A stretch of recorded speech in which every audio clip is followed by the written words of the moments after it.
Hello everyone. In this video, I'll explain the chapter taken from Vista's book, Grade 12, Should Wizard Hit Mommy, written by John Updike. The learning objectives of the lesson: you all will be able to understand and appreciate the story. It will enrich your vocabulary. You will be able to analyze that an adult's perspective of life is different from that of a child. You will notice that rejection gives all the more pain to the handicapped.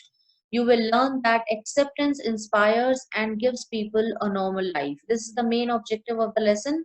You will be able to learn that if we accept our lives the way we get it, we receive it from God, and if we accept it, it will help us to lead a normal life. You will be able to learn that being true to one's inherent nature is the true essence of life. About the author, John Hoyer Updike, here you can see in the picture, was an American novelist, poet, short story writer, art critic, and literary critic. He was born on 18th March 1932 in Pennsylvania, United States, and died on 27th January 2009 in Denver, Massachusetts, United States. About the lesson, the story Should Wizard Hit Mommy, written by John Updike, is a story that contains a narrative within a narrative and involves issues such as the validity of parental authority and being true to one's inherent nature and finding acceptability by the peer group. Now, before you read, let's understand the characters. The story revolves around Jack, who is the father of Joe and Bobby, two children he is having. John is the main character of the story. She is a 4-year-old girl. Lovingly, she is called Joe. Claire is wife of Jack, mother of John. Skunk also you will find in the story, a baby creature with a bad smell. Mother skunk, mother of baby skunk. Owl, a wise creature that solves the problems. And wizard, a magician. So these are the main characters of the story. Now, before we start reading the story from the PDF, this is the intro given in your Vistas book. Here is a story about the worldview of a little child and the difficult moral question she raises during the story session with her father. So, you will see that in the story, you will find that Jack, who is the protagonist father, he has the habit of telling his daughter Jo a story every evening and on Saturday afternoon naps. So, this time when he was telling her a story, she interrupts him and asks him questions whenever she feels that things are not moving ahead as per her perspective. So Jack now finds himself in a fix and doesn't know how to resolve Joe's questions. So what happens? The narrator wants us to understand that sometimes parents feel that children should do or think exactly what they are told. They should always do what their parents tell them. But is this the right attitude? So this is the moral question is being raised by the story and left for the readers by the author to decide what should be done. Now we will read the chapter from the PDF and understand it. So here is your story, Should Wizard Hit Mommy by Joan Updike from your textbooks. In the evenings and for Saturday naps like today's, Jack told his daughter Jo a story out of his head. Out of his head means out of his own imagination.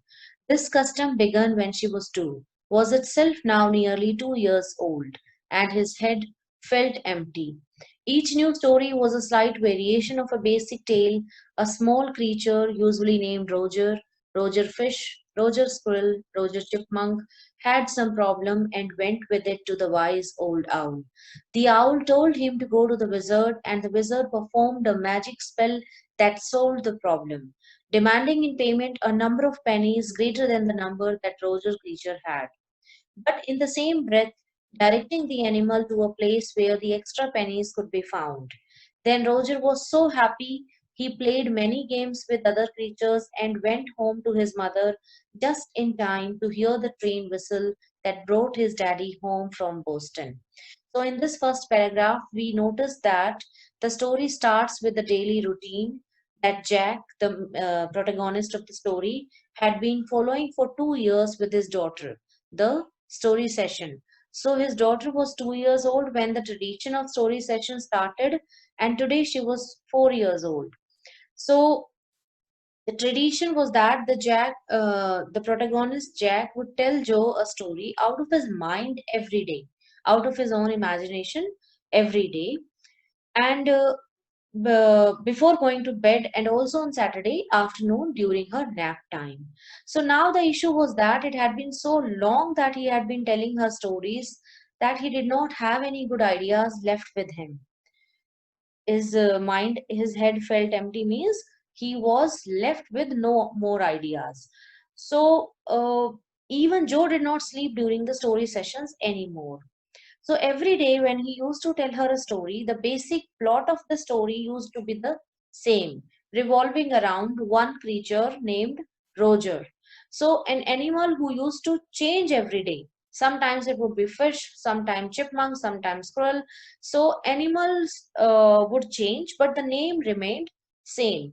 So Roger used to have a problem and he would approach the wise owl for help, who would send him further to the wizard. The wizard would solve Roger's problem but ask for more pennies than Roger had, and would also give him a solution to go fetch the pennies from a specific place. Then Roger would go to that place, fetch the pennies, and would happily go back and play with his friends. After playing happily with his friends, Roger would go back home before it got dark to wait for his father, who would be on his way back from Boston. So in this first paragraph, we read till here. Now Jack described their supper and the story was over. Working his way through the scheme, especially fatiguing on Saturday, because Joe never fell asleep in naps anymore, and knowing this made the rite seem futile. Fatiguing means feeling exhausted. Right means a social custom practice. Story session here, the narrator is referring to. Futile means pointless. So here, Jack had now started getting tired of this daily routine because he had run out of the ideas for the stories. And Joe also did not sleep listening to the story anymore. He had started feeling that this practice of story session was just a waste of time, and there was no point doing it daily.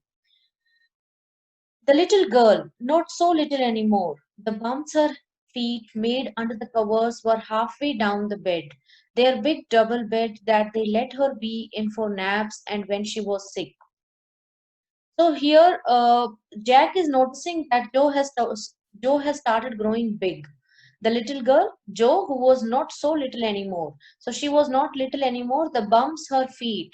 So the protruding part, when she is lying on the bed, the protruding part of her feet, which are under the bed sheet, under the covers, are reaching halfway down the bed, which is which is telling that the girl has grown up, and she is becoming more curious and inquisitive. So with uh, the little girl had at last arranged herself. So she was all set to listen to the story. The story session was going to begin, and she had set herself, she had arranged herself, she had covered herself with a blanket or cover, bed sheet, and she was ready to listen to the story. And from the way her fat face deep in the pillow shone in the sunlight sifting through the drawn shades, it did not seem fantastic that some magic would occur and she would take her nap like an infant of 2. So now she was not like a 2-year-old child. She had grown up, she had become 4 years old, and Jack was having the feeling that somewhere she is becoming too curious, too inquisitive, which is not letting her sleep early. So we can see here with all the light coming in from the window over her face that was deep in the pillow, Jack knew that she won't be sleeping soon. Okay, so she won't be sleeping soon. It did not seem fantastic that some magic would occur. He did not, definitely, he is not hoping that some magic would occur and she would fall. asleep like an infant of 2. Her brother Bobby was 2 and already asleep with his bottle. So here we can see the mention of the Bobby, third character, her brother, who was 2 years old and who had already asleep with his bottle. Jack asked, "Who shall the story be all about? About today?" So when Jack asked Joe that who the story should be about that day, she thought for a while. Roger. Joe squeezed her eyes shut and smiled to be thinking she was thinking. Her eyes opened, her mother's blue. So here her eyes have been compared with her mother's eyes. She is having blue colored eyes, just like her mother. A new animal. They must talk about skunks at nursery school. Having a fresh hero momentarily stirred Jack to creative enthusiasm. All right, he said. Once upon a time. So here we can see that Jack, as soon as Joe has told the name of the animal skunk, Jack realized that she must have heard about this new animal at nursery school. So Jack also is feeling enthusiastic to find a new hero, fresh hero momentarily. So we can see that he is enthusiastic as he had a new hero for his story. All right, he said. Now he's starting the story. Dear students, I would like to mention here once again, this is a narrative in a narrative.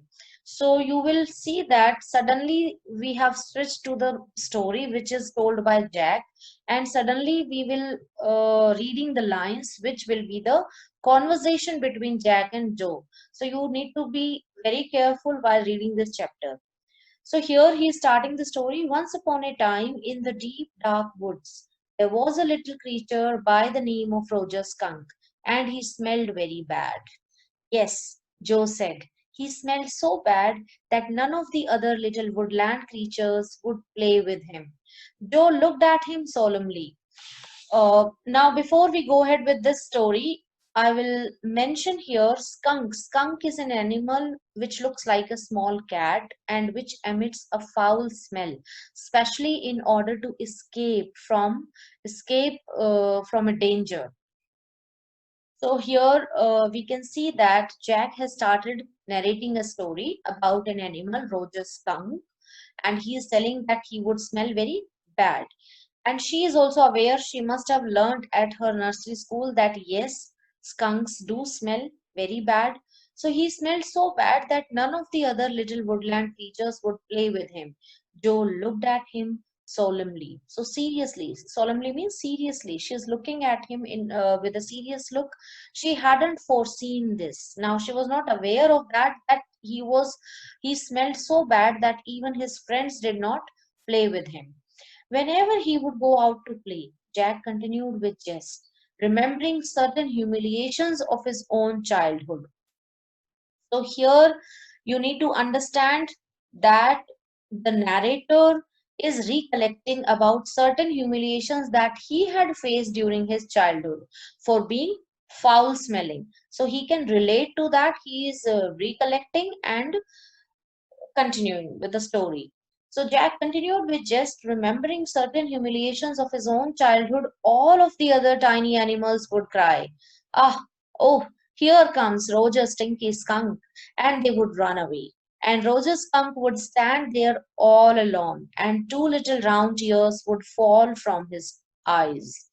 The corners of Joe's mouth drooped down, and her lower lip bent forward as he traced with a forefinger along the side of her nose the course of one of Roger Skunk's tears. Now, here we can see that Joe was getting anxious with the story and felt pleased with it. Jack doesn't want to hurry and wanted to make the story more intense as he wanted to convey a message through it. Okay, so we'll continue. Won't he see the owl? She asked in a high and faintly roughened voice. Sitting on the bed beside her, Jack felt the covers tug as her legs switched tensely. He was pleased with this moment. He was telling her something true, something she must know, and had no wish to hurry on. So here we can see that he doesn't want to hurry on with this, he doesn't want to go fast with the story. He wants Joe to understand the moral of the story. He really wishes that her daughter should learn out of this story something. But downstairs a chair scraped, and he realized he must get down to help Claire paint the living room woodwork. Now downstairs some chair scraped. Scraped means drag or pull a hard or sharp implement. So because of the chair was being dragged, the sound came. And here we can see the mention of another character, Claire, who is wife of Jack. So, when he is telling the story, he heard the sound which came from downstairs, sound of moving a chair, and he realized he must get down to help Claire paint the living room woodwork. Well, he walked along very sadly and came to a very big tree, and in the tip top of the tree was an enormous, wise old owl. He is continuing here with the story. So, Roger Skunk was very sad and he came to a very big tree. In the beginning, dear students, we had read that every time the main character of the story, the main animal, would face some problem in his life and he would go to the owl to find a solution for that. So, here also, the problem with the Roger Skunk is that he smells very bad and no one plays with him. So, this is a problem. He goes to an enormous wise old owl. Good, Mr. Owl, Roger Skunk said. All the other little animals run away from me because I smell so bad. So you do, the owl said. Very, very bad. What can I do? Roger Skunk said, and he cried very hard. The wizard, Joe shouted and sat right up, and a little golden book spilled from the bed. So Joe, who is already aware what will be the next, how the story will take place. So every time the animal would face a problem, he would go to the owl, and the owl would send him to the wizard. So she is telling in advance. So she is very enthusiastic and she herself is coming up what is going to come further. So the wizard, Joe shouted and sat right up, and a little golden book spilled from the bed. Now, Joe, Daddy is telling the story. Do you want to tell Daddy the story? So here he is asking, he doesn't like, you need to dear students, you need to understand few characteristics of our protagonist Jack, so which will be revealed through some lines. So this is one line he doesn't want to be interrupted in between. So now, Joe, Daddy is telling the story. Do you want to tell Daddy the story? No, you, me. Then lie down and be sleepy. Her head relapsed onto the pillow. Relapsed means return to a less active, or you can say she was trying to sleep. Her head relapsed onto the pillow, and she said, out of your head, I want to hear the story which you will be narrating. Well, the owl thought and thought. At last he said, why don't you go see the wizard? Daddy, now again she is being inquisitive, she is interrupting once again. Daddy, what? And he is being irritated. Are magic spells real? This was a new phase, just this last month, a reality phase. When he told her spiders eat bugs, she turned to her mother and asked, do they really? And when Claire told her God was in the sky and all around them, she turned to her father and insisted, with a sly yet eager smile, is he really? He means God. So they are real in stories, Jack answered curtly. Curtly means rudely, in yeah, you know, abruptly, in an abrupt manner, rudely brief in speech, basically. So Jack answered curtly. She had made him miss a beat in the narrative. Now again he is being irritated because she is again and again she is interrupting in between the story session, and he is getting irritated. The owl said, "Go through the dark woods, under the apple trees, into the swamp, over the creek." What is a creek? Now again she's asking, what is a creek? A little river. Over the creek, and there will be the wizard's house.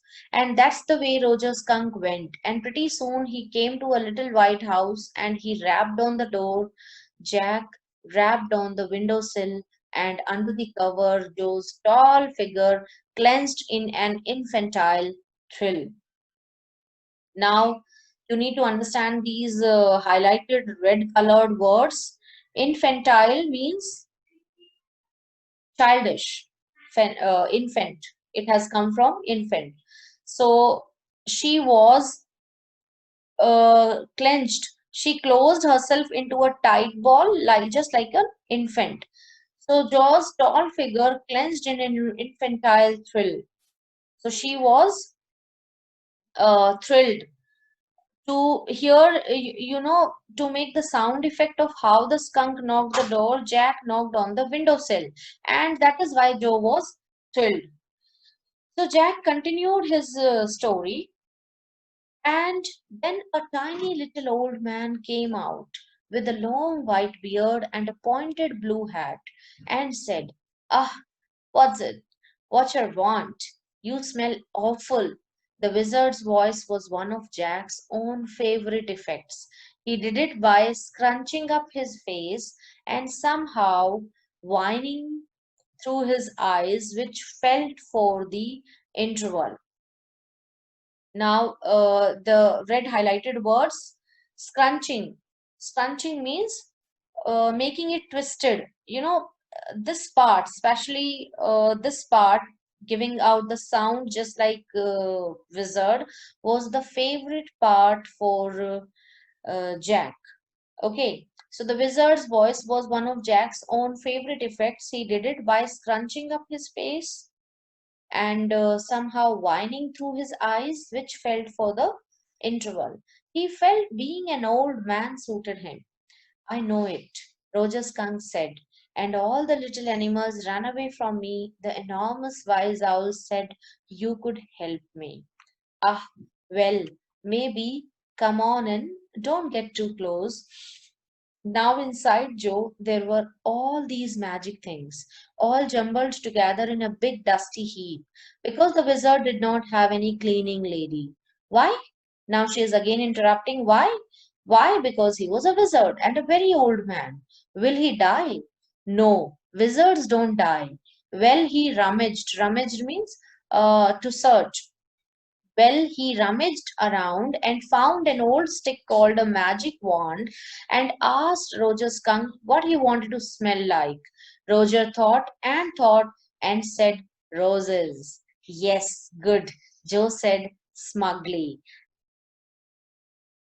Smugly means in a manner to show satisfaction. So here we can see that Joe is very satisfied with the idea that Roger Skunk was going to smell like roses and he will be able to play with his friends.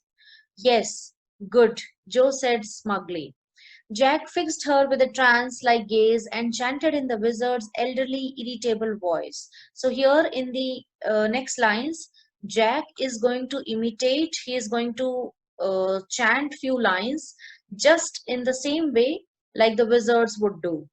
"Abracadabra, hocus pocus, Roger Skunk, how do you do? Roses, buzzes, pull in your Roger Skunk, you never fear, bingo." Well, it must be a poor try from my end, but this is something like that. In an elderly, irritable voice, he chanted these lines.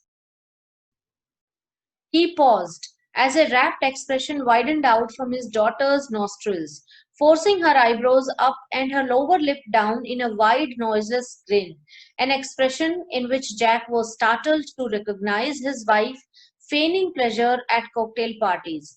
Now, when he chanted these lines, abracadabra, he could see that his daughter was looking in an astonishing way. Rapt means completely astonished, fascinated, or absorbed by what one is seeing or hearing. So when his daughter heard him telling those lines, She was completely astonished, and because of that, her daughter's nostrils widened out, forcing her eyebrows up and her lower lip down in the wide, noiseless grin. She was smiling broadly.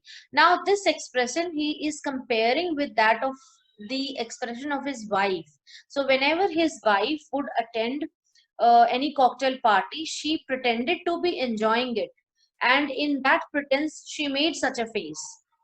So there is a striking comparison which he has noticed. And all of a sudden, he whispered, the whole inside of the wizard's house was full of the smell of roses. Roses. Roger Fish cried. And the wizard said, very cranky, that will be 7 pennies. Daddy, what now? Again, she is interrupting. What? Roger Skunk, you said Roger Fish. Now, here we can see that by mistake he has said Roger Fish. So, she is pointing out that in a very childish manner. The children are very happy whenever they point out some mistakes done by the elders. So same way she is very happy and she is pointing out the mistake done by his father, done by her father. Roger Skunk, you said Roger Fish. Yes, Skunk. You said Roger Fish. Wasn't that silly? Very silly of your stupid old daddy. Where was I? Well, you know about the pennies. Say it. Okay. Roger Skunk said, but all I have is 4 pennies. And he began to cry. Joe made the crying face again, but this time without a trace of sincerity. This annoyed Jack. Downstairs, some more furniture rumbled. Claire couldn't move heavy things. She was 6 months pregnant. It could be their third. Now, Claire, she is pregnant with she is 6 months pregnant, and this is going to be their third child. I'll just mention once again here, Bobby is the second child, and Joe is the first child who is 4 year old. Bobby is 2 year old, and now she is pregnant again with their third child. So the wizard said, oh, very well, go to the end of the lane and turn around 3 times and look down the magic well, and there you will find 3 pennies. Hurry up. So Roger Skunk went to the end of the lane and turned around 3 times, and there in the magic well were 3 pennies. So he took them back to the wizard and was very happy and ran out into the woods, and all the other little animals gathered around him because he smelled so good. And they played tag, baseball, football, basketball, lacrosse, hockey, soccer, and pick-up sticks.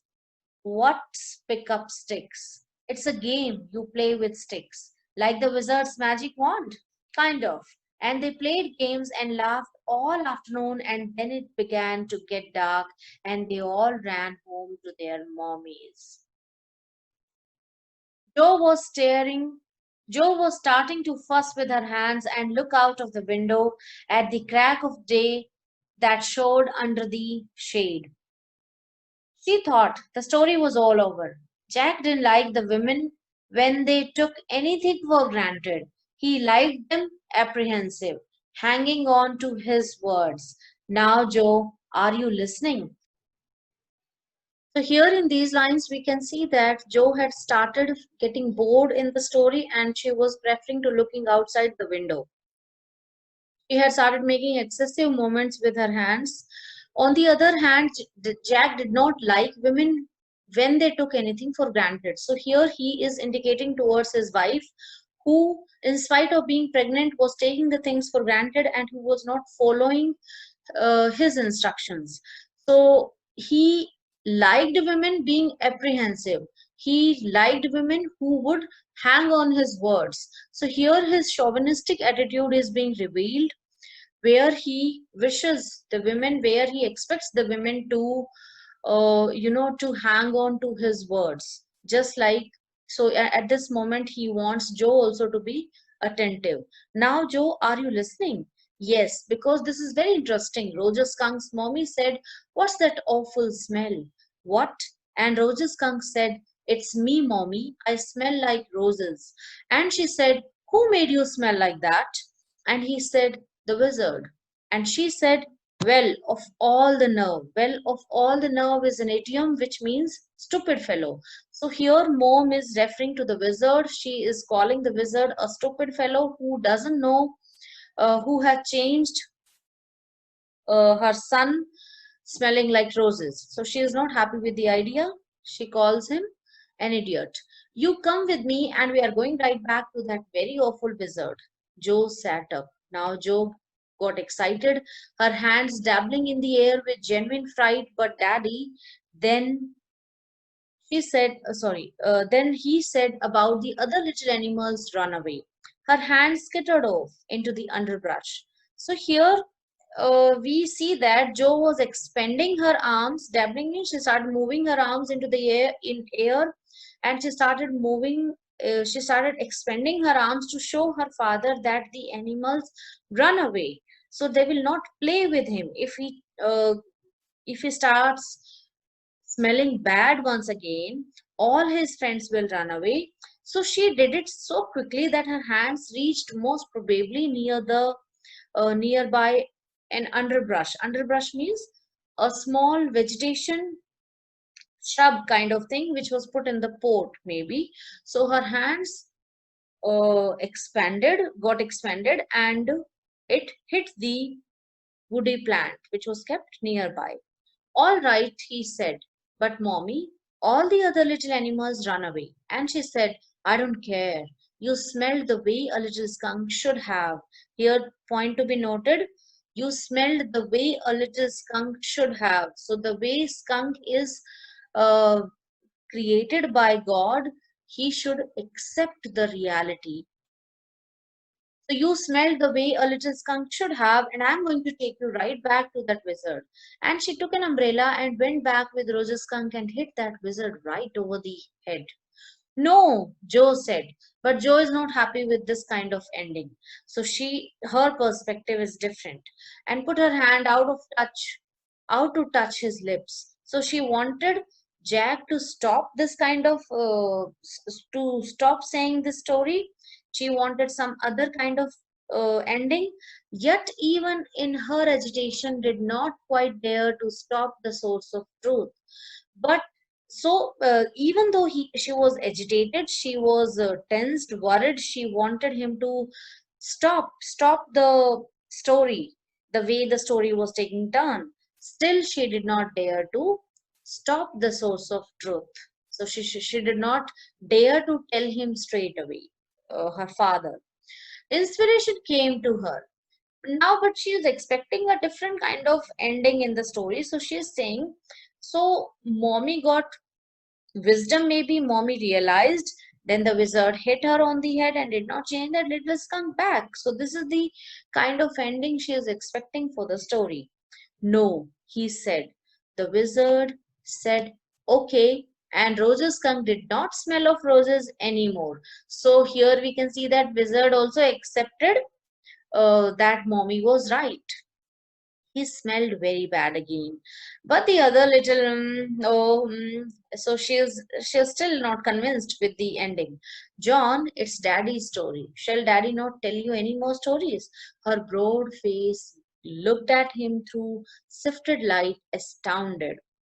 So she is giving some kind of expressions like she is very surprised. That's what happened then. Roger Skunk and his mommy went home and they heard woo woo, and it was choo choo train bringing Daddy Skunk home from Boston. And they had lima beans, celery, liver, mashed potatoes, and payo mayo for dessert. And when Roger Skunk was in bed, Mommy Skunk came up and hugged him and said he smelled like her little baby skunk again, and she loved him very much. And that's the end of the story. But Daddy, what? Then did the other little animals run away? No, because eventually they got used to the way he was and did not mind it at all. So this line reveals that this is the lesson he wanted Joe to understand, that if we accept ourselves the way we are, others also will accept us. So eventually, Little Skunk's friends accepted him the way he was, so did not mind it at all. What is eventually? Now she is saying in her childish tone. She did not understand the word eventually, so she is pronouncing it in a childish way. In a little while. So he replies, it means in a little while. That was a stupid mommy. It was not, he said with rare emphasis, and believed from her expression that she realized he was defending his own mother to her or something as odd. So here, with rare emphasis, Jack defended the mommy, and as he was defending his own mother to her. So he was not willing to alter the end and insisted that little skunk loved his mommy more than he loved all the other animals. And she knew what was right for him. So here again, emphasis is on the fact that parents always know what's the best for their children. So parents carry that attitude always. So that's what Jack wants to emphasize on. Now I want you to put your big heavy head in the pillow and have a good long nap. He adjusted the shade so not even a crack of day showed and tiptoed to the door in the pretense that she was already asleep. So he thought that now she was already asleep and he tiptoed to the door, went silently. But when he turned, she was crouching on top of the covers and staring at him. Hey, get under the covers and fall fast asleep. Bobby is asleep. She stood up and bounced gingerly on the springs. Daddy, what? Tomorrow I want you to tell me the story that wizard took that magic wand and hit that mommy. Her plump arms chopped forcefully, right over the head. No, that's not the story. The point is that the little skunk loved his mommy more than he loved all the other little animals, and she knew what was right. No, tomorrow you say he hit that mommy? Do it. She kicked her legs up and sat down on the bed with a great heave and complaint of springs as she had done hundreds of times before, except that this time she did not laugh. Say it, Daddy. Well, we'll see. Now at least have a rest. Stay on the bed. You are a good girl. He closed the door and went downstairs. Claire had spread the newspapers and opened the paint can, and wearing an old shirt of his on top of her maternity smock, was stroking the chair rail with a dipped brush. Above him, footsteps vibrated, and he called, John, shall I come up there and spank you? The footsteps hesitated. That was a long story, Claire said. The poor kid, he answered, and with utter weariness watched his wife labor. The woodwork, a cage of mouldings and rails and baseboards all round them, was half old tan and half new ivory, and he felt caught in an ugly middle position.